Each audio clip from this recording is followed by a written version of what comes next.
Hello dear friends, आप सभी का वेलकम। आपका प्यारा सा चैनल तनु क्लासेस आर्टको में। आज की इस वीडियो में हम लोग पढ़ने वाले हैं 12th क्लास हिस्ट्री यानी कि इतिहास का 6th चैप्टर, जिसका नाम है भक्ति सूफी परंपराएं। उसी का हम लोग पार्ट 2 लेके आए हैं। इससे पहले हम लोग पार्ट 1 कंप्लीट कर चुके हैं। जिन्होंने भी पार्ट 1 को नहीं देखा या फिर अगर भूल गए हैं तो आप लोग जो है इसी वीडियो के नीचे डिस्क्रिप्शन पे जाइए, आपको पार्ट 1 का लिंक मिलेगा। पहले पार्ट 1 को देखिए, उसके बाद ही पार्ट 2 को देखिए। और जैसे कि आप सबको पता है, चैप्टर का नाम है भक्ति सूफी परंपरा। यहाँ पर हम लोग भक्ति के बारे में, सूफी के बारे में और परंपराएं के बारे में पढ़ते हैं। साथ ही साथ हम लोग इसमें इस्लाम के बारे में पढ़ते हैं कि इस्लाम धर्म जो है, मुस्लिम धर्म जो है भारत में कैसे आया, इसका यहाँ पर उदय कैसे हुआ, उन्हीं के बारे में डिटेल में पढ़ते हैं। उसके बाद फिर गुरु नानक के बारे में अच्छे से पढ़ते हैं। ठीक है, तो चलिए चैप्टर की शुरुआत करते हैं। आप सबको बहुत अच्छे से पता होगा कि भक्ति का अर्थ होता है सेवा करना। ध्यान रखिएगा, बहुत ही बार पूछा जाता है। और भक्ति जो है 2 प्रकार के होते हैं। ये कभी कभी आपको पूछ दिया जाता है शॉर्ट क्वेश्चन में। एक होता है सगुण भक्ति, जहां पर यह माना जाता है कि कोई भी लोग पूजा करता है तो वो भगवान का या फिर ईश्वर का, अल्लाह का जो है एक रूप को देखता है ना। वैसे ही निर्गुण भक्ति में क्या होता है कि कोई भी रूप नहीं होता, यानी कि निर्गुण भक्ति के जो लोग होते हैं, द्वितीय वर्ग, वो कहते हैं कि कोई भी ईश्वर का रूप नहीं होता, अल्लाह का कोई भी रूप नहीं होता है। कोई भी जो सगुण भक्ति के लोग हैं वो कहते हैं कि मूर्ति होता है, अल्लाह का रूप होता है, भगवान का रूप होता है ना। तो वो हो गया सगुण भक्ति। तो ये दोनों चीज को याद रखना है। सगुण भक्ति यानी कि जिसमें ईश्वर का कोई शक्ल हो, और निर्गुण भक्ति जिसमें ईश्वर का कोई रूप नहीं हो, तो इसी को निर्गुण भक्ति कहते हैं। और ये जो है भक्ति का 2 प्रकार होता है। भक्ति का मतलब सेवा करना होता है। ये तीनों मिलाकर के कभी कभी आपको 5 नंबर का लॉन्ग क्वेश्चन में भी पूछ दिया जाता है, तो अच्छे से ध्यान रखिएगा। ठीक है, चलिए अब हम लोग जो है पार्ट 1 को अच्छे से पढ़ा दिए। जो नहीं पढ़े हैं आप लोग जाके पढ़ लीजिएगा, बहुत ही इंपॉर्टेंट है। भक्ति आंदोलन के क्या क्या कारण है, ये सभी चीज हम लोग अच्छे से, बहुत ही अच्छे से पढ़ चुके हैं। आज जो है हम लोग इस्लाम धर्म का उदय यानी कि इस्लाम का उदय, मुस्लिम धर्म का उदय के बारे में, भारत में कैसे कैसे हुआ, उन्हीं के बारे में पढ़ेंगे। और ये जो है आपके लिए काफी इंपॉर्टेंट है। तो मेरी बातों को सिर्फ ध्यान से सुनिएगा और प्लीज नोट कीजिएगा, या हो सके तो स्क्रीनशॉट लीजिएगा, तभी आपको मजा आएगा। ठीक है, चलिए शुरू करते हैं। सबसे पहला टॉपिक है आपका भारत में इस्लाम का उदय, जिसमें पहला पॉइंट है उत्तरी भारत में विष्णु और शिव देवताओं की उपासना के लिए राजाओं ने मंदिरों का निर्माण करवाया था।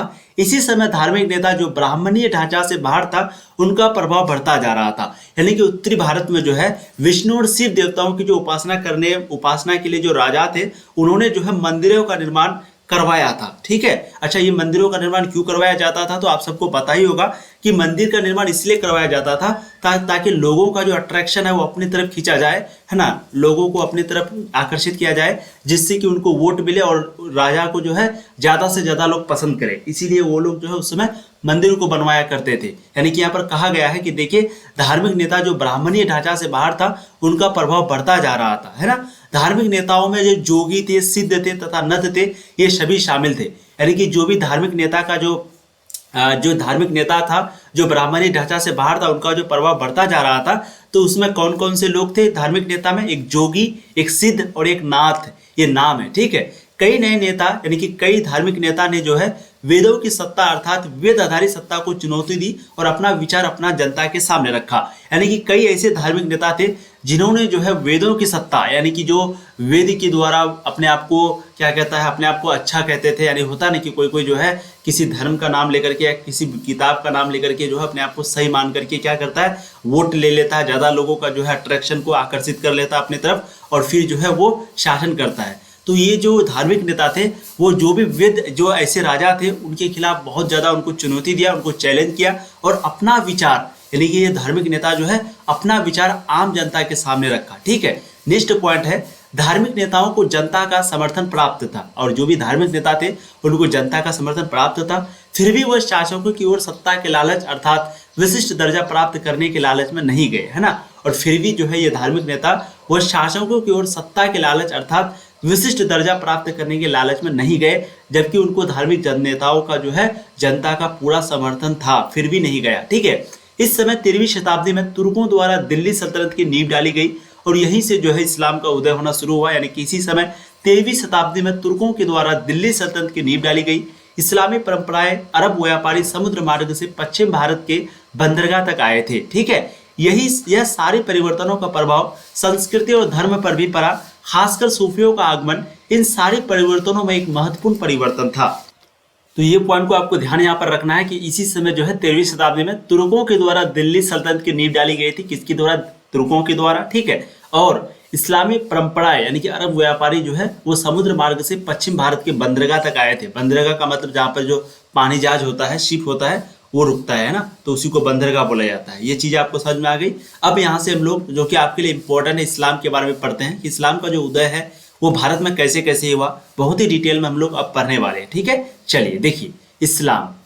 पहला पॉइंट है आपका 7वीं शताब्दी में इस्लाम का उदय हुआ। ठीक है, शुरुआती में अरब व्यापारी समुद्र के रास्ते से पश्चिम प्रांतों के बंदरगाहों तक आए थे। तो ये ध्यान रखिएगा, अगर पूछा जाए कि इस्लाम का उदय कब हुआ था तो 7वीं शताब्दी में। ठीक है, पूरे दुनिया में इस्लाम का जो उदय है वो 7वीं शताब्दी में इस्लाम का उदय हुआ था। और शुरुआती में जो अरब व्यापारी है वो समुद्र के रास्ते से पश्चिम प्रांतों के बंदरगाह यानी कि पश्चिम की तरफ का जो बंदरगाह है, ठीक है, जो जहाँ भी बंदरगाह मतलब जहाँ पर जहाज वगैरह रुकता है उसी को बंदरगाह बोला जाता है, तो वही रास्ते के द्वारा जो है ये लोग आए थे। ठीक है, अगला पॉइंट देखिए, इसी समय मध्य एशिया से लोग देश के उत्तर पश्चिम राज्य में आकर बसे थे। और इसी समय मध्य एशिया से लोग जो है मिडिल ईस्ट से, मध्य एशिया मतलब मिडिल एशिया जो है जहाँ पर अरब कंट्री वगैरह है, तो वहीं से जो है लोग देश के उत्तर पश्चिम राज्य में आकर बसे थे।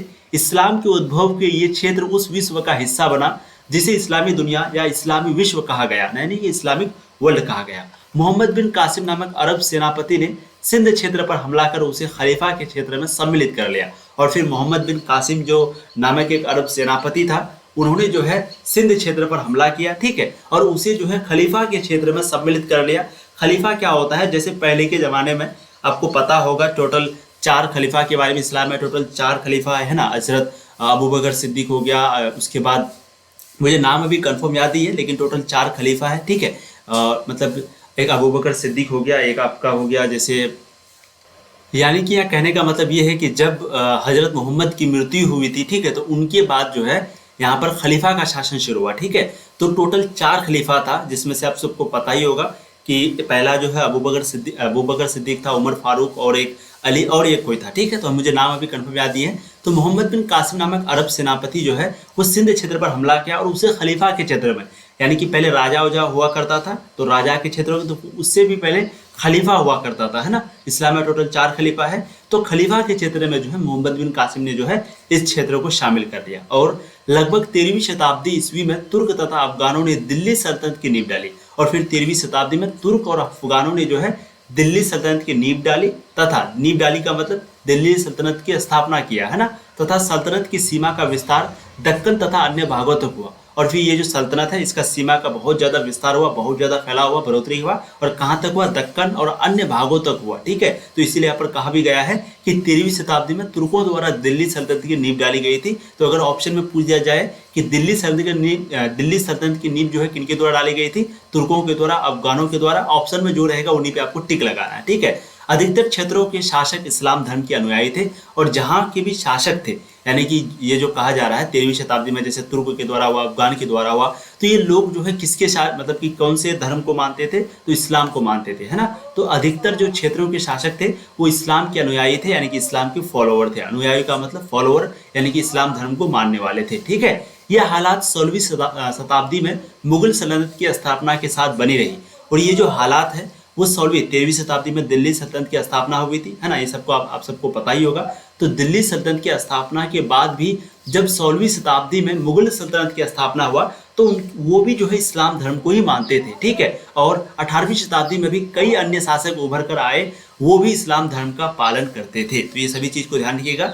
16वीं शताब्दी में मुगल सल्तनत की स्थापना के साथ भी ये जो हालात है बनी रही थी, यानी कि वो भी इस्लाम को मानते थे, तथा 18वीं शताब्दी में भी कई अन्य शासक उभर कर आए, वो भी इस्लाम धर्म का पालन करते थे। ठीक है, अब आगे देखिए, उलमा इस्लाम धर्म के मार्गदर्शक थे।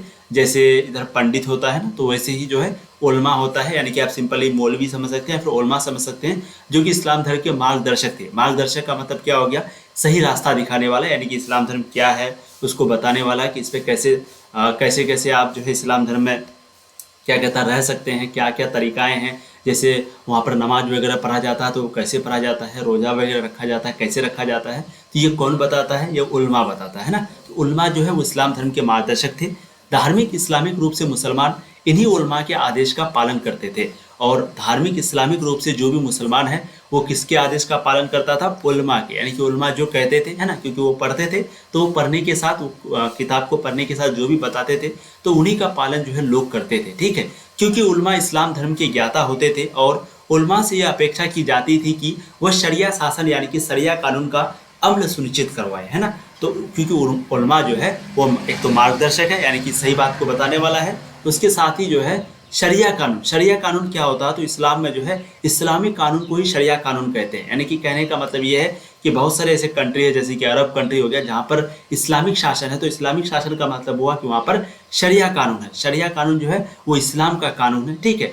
तो ये जो शरिया कानून की बातें हैं, जो भी यहाँ पर तौर तरीके हैं, जो भी यहाँ पर कानून में बात लिखी हुई है, ये बताने वाला कौन है, तो ये भी जो है उलमा है ना। वही जो है शरिया कानून का अमल सुनिश्चित करवाए, ठीक है। अगला पॉइंट है शरिया कानून इस्लामी धर्म के अनुसार बनाया गया कानून होता है। ये चीज ध्यान रखिएगा, बहुत ही इंपॉर्टेंट है।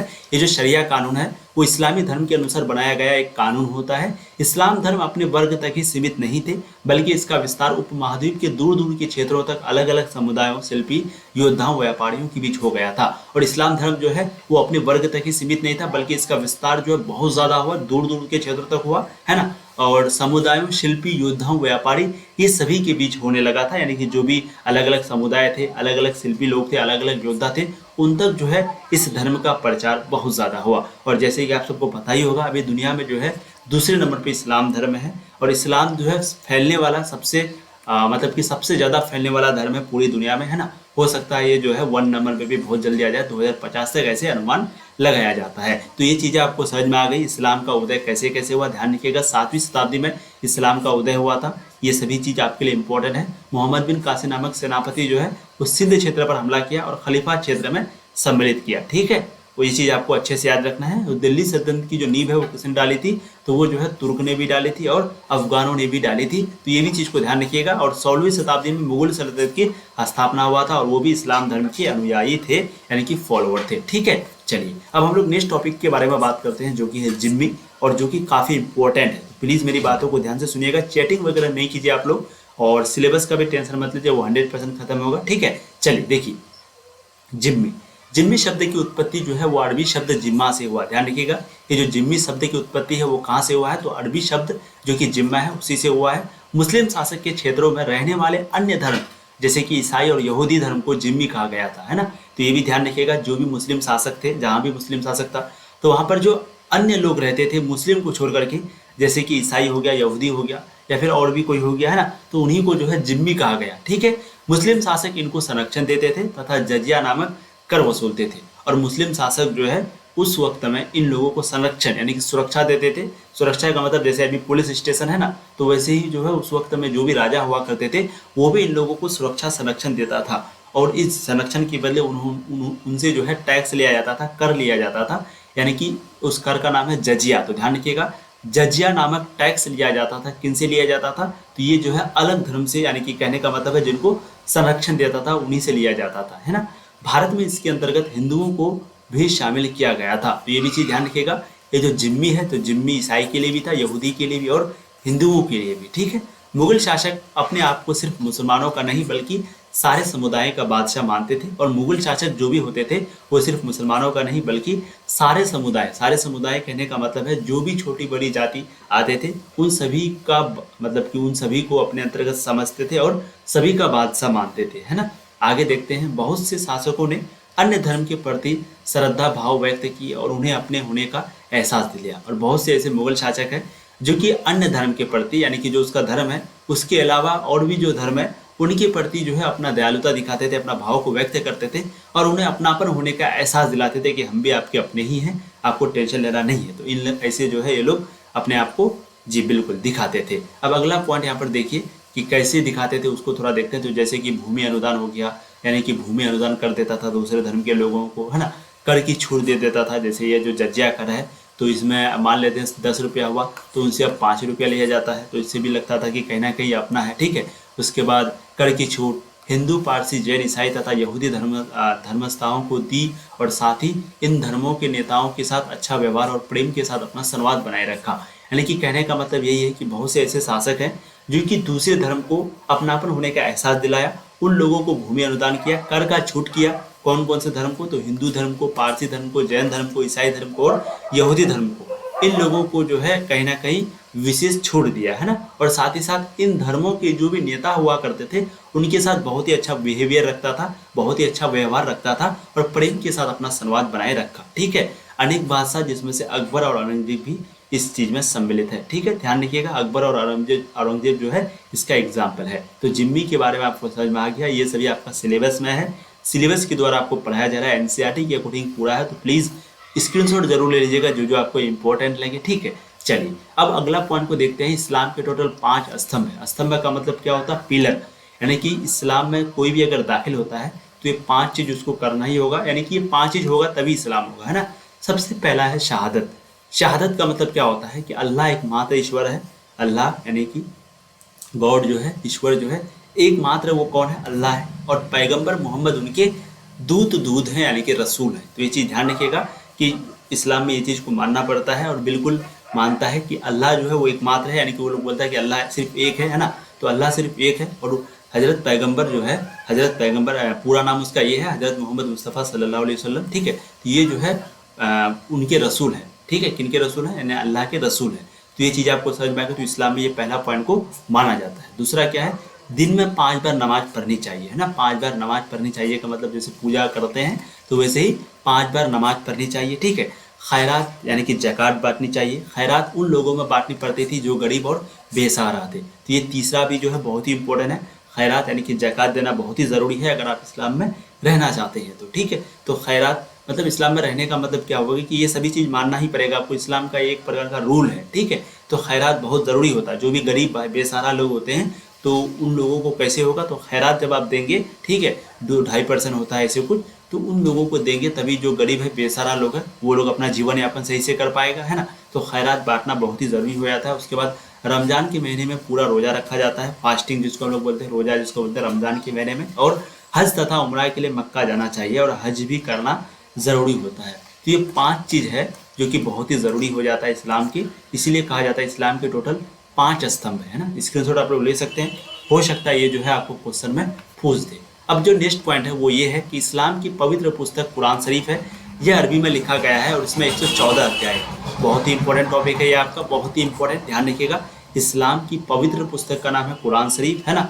कुरान भी कभी कभी हो जाता है, कभी कभी कुरान शरीफ हो जाता है। अब ये ध्यान रखिएगा, ये जो है अरबी में लिखा गया है। ये कौन सी भाषा में?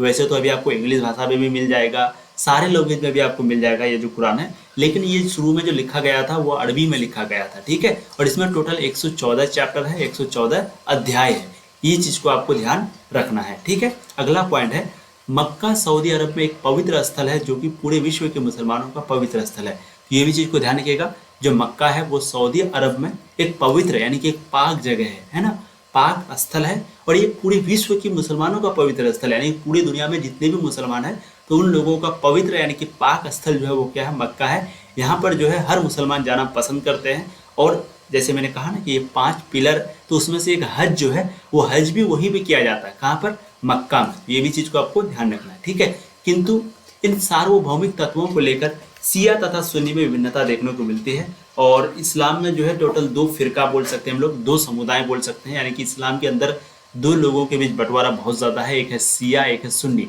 तो शिया और सुन्नी के बीच जो है हमेशा कुछ ना कुछ विभिन्नता, कुछ ना कुछ अनबन आपको देखने को मिलेगा, है ना। शिया जो है वो ईरान है और सुन्नी में लगभग पाकिस्तान वगैरह, अरब वगैरह ये सभी सुन्नी में आ जाते हैं, है ना। तो इन सार्वभौमिक तत्वों को लेकर शिया तथा सुन्नी में जो है विभिन्नता देखने को मिलती है। ठीक है, खोजा अर्थात इस्लामी शिया समुदाय के लोगों ने कुरान के विचारों की अभिव्यक्ति के लिए साहित्यिक विद्या का सहारा लिया। ठीक है, और शिया समुदाय के लोगों ने कुरान के विचारों की जो अभिव्यक्ति है उनके लिए जो है उन्होंने साहित्यिक विद्या का सहारा लिया। अरब मुस्लिम व्यापारी जो मलाबार तट के किनारे बसे थे उन्होंने वहाँ का स्थानीय भाषा मलयालम भाषा को अपनाया। ठीक है, और अरब मुस्लिम व्यापारी जो कि केरल के किनारे में बसा हुआ था, यानी कि मलाबार तट के किनारे बसा हुआ था, तो उन्होंने जो है वहाँ की स्थानीय भाषा जो भी मलयालम है उन्हीं को वहाँ पर अपनाया। ठीक है, चीज़ें आपको समझ में आ रही है, बहुत ही इंपॉर्टेंट है ये सारा चीज़।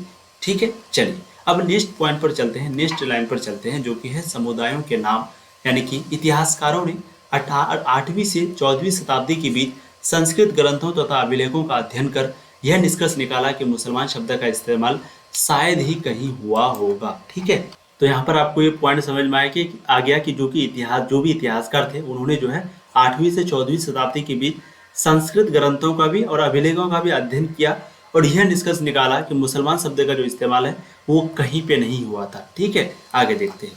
लोगों का जो वर्गीकरण है उनके जन्म स्थान के आधार पर होता था, जैसे कि तुर्की के मुसलमानों को तुर्क कहा जाता था, ताजिकिस्तान के मुसलमानों को ताजिक तथा फारस के मुसलमानों को पारसिक नाम से पुकारा जाता था। तो ये भी चीज़ ध्यान रखिएगा, मुसलमान शब्द का प्रयोग कहीं नहीं हुआ है संस्कृत और अभिलेखों में। ठीक है, और साथ में लोगों का जो वर्गीकरण है उनके जन्म स्थान के आधार पर हुआ, यानी कि जो भी मुसलमान तुर्की में पैदा हुआ उनको तुर्क, जो भी ताजिकिस्तान में हुआ उनको ताजिक, जो भी फारस में पैदा हुआ उनको पारसिक नाम से पुकारा जाता था।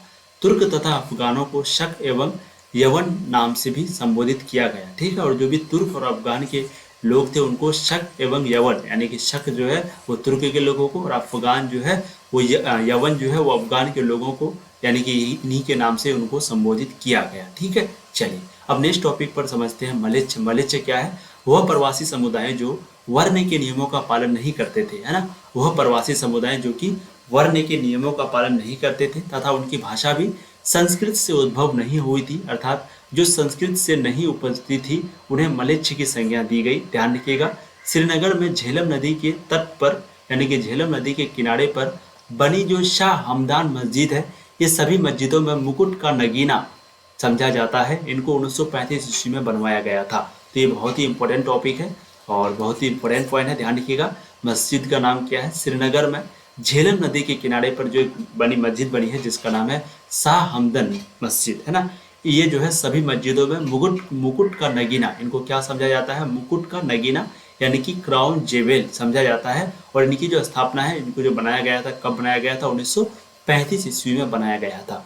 चीज़ें आपको ध्यान में रहेगी। ठीक है, अब हम लोग नेक्स्ट टॉपिक पर चलते हैं, पूजा प्रणाली और उसका समन्वय। ठीक है, पहला पॉइंट है, इतिहासकारों के अनुसार उपमहाद्वीप में पूजा पद्धति अर्थात पूजा प्रणाली तथा धार्मिक विचारधारा मौजूद थी। यानी कि इतिहासकारों के अनुसार उपमहाद्वीप में जो है पूजा पद्धति यानी कि पूजा प्रणाली और धार्मिक विचारधाराएं जो है वो मौजूद थी।